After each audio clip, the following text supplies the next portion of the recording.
Welcome to doctor Mythili's music therapy channel. இன்றைய பதிவிலையும் motivations, new perspectives என்ற தலைப்பில் சில செய்திகளை நம்ம பார்க்கலாம்.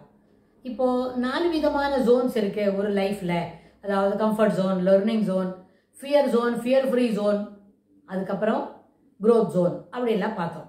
ஆனால் இந்த கம்ஃபர்ட் ஜோன்ன்றது இளமையில் இருக்கும் பொழுது கம்ஃபர்ட் அதிகமாகவும் ஃபியர் குறைவாகும், லெர்னிங்கும் it is also taking place அப்படின்னு பார்த்தோம். ஆனால் அந்த comfort zone over the period when you cross adulthood அப்படின்னு சொன்னால் ஒரு 20-25 வயசு தாண்டிடுது அப்படின்னு சொன்னால் அப்போ கம்ஃபர்ட் ஜோன் கொடுக்க மாட்டோம். கம்ஃபர்ட் ஜோனுக்கு நிறைய இடம் இருக்காது. கம்ஃபர்ட் ஜோனுன்றதுக்கு அதனோட கனோட்டேஷன்ஸ் அப்போ மாறிடும். இளமையில், அதாவது இப்போ ஸ்கூல் போகிற நாளில் கம்ஃபர்ட் ஜோன் என்ன சொன்னால் படிக்க வேண்டாம், அதுக்கப்புறம் விளையாடுறதுக்கு போகணும், எந்த நேரமும் கேட்ஜெட் பார்த்துக்கிட்டு இருக்கணும், அப்புறம் கேட்ஜெட் இல்லைன்னா கார்ட்டூன் ஷோ அந்த தொலைக்காட்சியில் எப்பவும் பார்த்துக்கிட்டு இருக்கணும். இது போல் இருந்து விளையாடுறதும் போது யாரும் நோபடி வில் டிஸ்டர்ப் யூ அப்படிலாம் இருந்தால் that comes under comfort zone அப்படின்னு நினைப்பாங்க பிள்ளைங்க. ஆனால் ஒரு லேட் சைல்ட்ஹுட்டில் வரும்பொழுது அப்போ கம்ஃபர்ட் ஜோன் என்னன்னு சொன்னால் பியர் ரிலேஷன்ஸ், பியர் குரூப், தன்னொத்த பிள்ளைங்களோட போய் விளையாடுறது, தன்னொத்த பிள்ளைங்களோட ஒரு கேங்கு சேர்த்துக்கிறது அப்படின்னு சொன்னால் அது கம்ஃபர்ட் ஜோனுக்கு முக்கியத்துவம் கொடுப்பாங்க. ஸோ அதுபோல் இருக்கிறது தான் கம்ஃபர்ட்ஸ். அதுக்கப்புறம் அடலசன்ஸ், அடல்ட்ஹுட்லாம் வரும்பொழுது அவங்களுக்கு பிடித்தமான செயல்களை செய்கிறது, அது மட்டும்தான் கம்ஃபர்ட் ஜோனு வருவாங்க.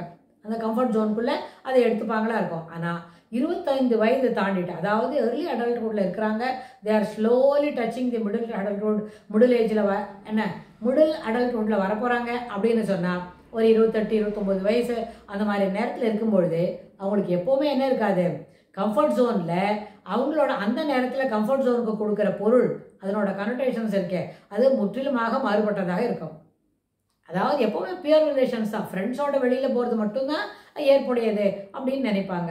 ஸோ அது ஒரு நாளும் என்ன அவங்களுக்கு ஒரு தடையாக இருக்குது அப்படின்னு நினைக்க மாட்டாங்க. So comfort zone it's also providing. அந்த ப்ரொவைடிங் எப்படி இருக்குது, நம்மளோட ஃப்ரெண்ட்ஸோட செலவாக்குறது தான் comfort zone. Instead of sitting with the gadget, அதெல்லாம் வேறு விஷயம், அந்த இஷ்யூலாம் மாற்றவே இல்லை. ஆனால் ஃப்ரெண்ட்ஸோடு கூட இருந்து இனிமையாக பொழுத கழிக்கிறது, எந்த விதமான பலு இல்லாமல், எண்ண ஓட்டங்களில் எந்த விதமான சிரமம் இல்லை, கனம் இல்லை, பலு இல்லை, அது எண்ண ஓட்டங்கள் சாதாரணமாக போய்கிட்டு இருக்கு அப்படின்னு சொன்னால் தோஸ் திங்ஸ் டெஃபினெட்லி என்ன comes under comfort zone in the early adulthood, middle adulthood, late adulthood கூட அப்படியே தான் இருக்கும். ஆனால் அதுக்குள்ளே if they are getting into the married life, அதாவது ஃபேமிலி மேக்கரும் அப்படி வந்துட்டாங்களேன்னு சொன்னால் அந்த ஃபேமிலியில் இருக்கும்பொழுது அப்போது என்ன ஆகும், ஃபேமிலிக்குள்ளே இருக்கிறது தான் கம்ஃபர்ட் ஜோன் அப்படின்னு வந்துடும். So over the period comfort ஜோனோட பொருள் மாறுபட்டு வரும். ஆனால் மாறுபட்டு வரும்பொழுது அதில் எந்த விதமான பலு இல்லை, there is no burden in doing those work, அதுதான் கம்ஃபர்ட் ஜோனுக்குள்ளே வருது அப்படின்னு நினைப்பாங்க.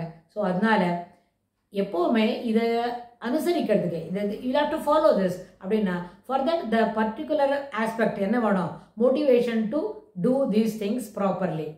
எல்லா விஷயங்களும் சரிவர ஊக்கம் குறையாமல் செய்து கொண்டே வந்தால் என்ன இருக்கும், இந்த லெர்னிங் ஜோன், கற்றல் என்பது எப்பொழுதும் நிகழும். அந்த நிகழக்கூடிய கற்றல்களை நம்மளோட ஊக்கம் குறையாமல் இருந்தால் எல்லாமே ஏற்புடையதாக அமையும் அப்படின்னு சொல்லி இந்த பதிவை நம்ம நிறைவு செய்கிறோம். இதுக்கு தொடர்புடைய செய்திகளை வரப்போகிற பகுதிகளில் பார்க்கலாம். தேங்க்ஸ் ஃபார் வாட்சிங்.